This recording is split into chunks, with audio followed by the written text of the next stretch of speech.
RTS Info, Maria Blasco. Toujours sous pression malgré la baisse des nouveaux cas de Covid-19, le Valais maintient ses restrictions sanitaires jusqu'au 13 décembre. Les lieux de restauration, de divertissement et de loisirs restent fermés. Les rassemblements, manifestations et activités de plus de 10 personnes dans l'espace privé et public demeurent interdits.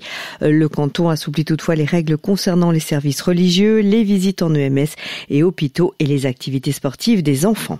À Bâle-Ville, les restaurants, bars, centres de fitness et piscines couvertes seront fermés dès lundi en raison de la hausse des cas d'infection. Les événements publics sont limités à 15 personnes. Ces mesures sont valables jusqu'au 13 décembre.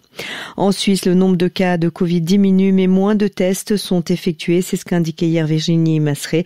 La chef de la section contrôle de l'infection de l'Office fédéral de la santé publique demande que l'on se fasse tester dès les premiers symptômes, tout en rappelant que les tests sont gratuits. Pour sensibiliser la population à la nécessité de se faire tester, l'OFSP lance dimanche une nouvelle campagne de communication.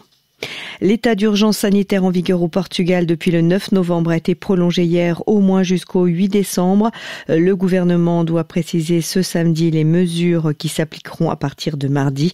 Elles pourraient inclure une division du pays en plusieurs niveaux de restrictions en fonction de la gravité de la situation épidémiologique.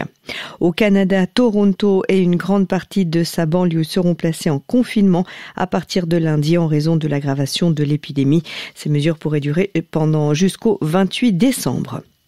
Le groupe pharmaceutique américain Pfizer et son partenaire allemand BioNTech ont demandé hier à l'agence américaine des médicaments d'autoriser leur vaccin contre le Covid-19. Les États-Unis et l'Europe pourraient autoriser le vaccin dès décembre. La première quinzaine pour l'agence américaine et la seconde pour l'agence européenne des médicaments. Le gouvernement espagnol a annoncé hier un ambitieux plan de vaccination contre le Covid-19 dont une grande partie de la population pourrait bénéficier d'ici à l'été prochain. Face aux difficultés financières de l'hôpital de Rhénal, les cantons de Vaud et du Valais viennent à nouveau à sa rescousse. Il prévoit un important soutien financier de 125 millions de francs sur 15 ans. Le retour à des comptes équilibrés est prévu pour 2026. Plusieurs radios ainsi que la chaîne de télé France 5 ont bouleversé leur programme hier pour rendre hommage à Daniel Cordier. Ce grand résistant français et ancien secrétaire de Jean Moulin est mort hier. Il avait 100 ans. En hockey sur glace, Fribourg-Gotteron a battu Bienne 4-1 et s'empare de la tête du classement du National League. Zurich s'est imposé à Genève 4-3 après les tirs au but et victoire de Rapperswil sur Ambry 4-1. Ce samedi, il y aura des stratus jusque vers 900 mètres. Ils se dissiperont vers la mi-journée. Il fera beau au-dessus et dans les autres régions, de moins 2 à 4 degrés à l'aube. Le mercure oscillera entre 5 et 8 au meilleur de la journée. De dimanche à mercredi au moins, temps sec et grisaille matinale sur le plateau. Sinon, du soleil.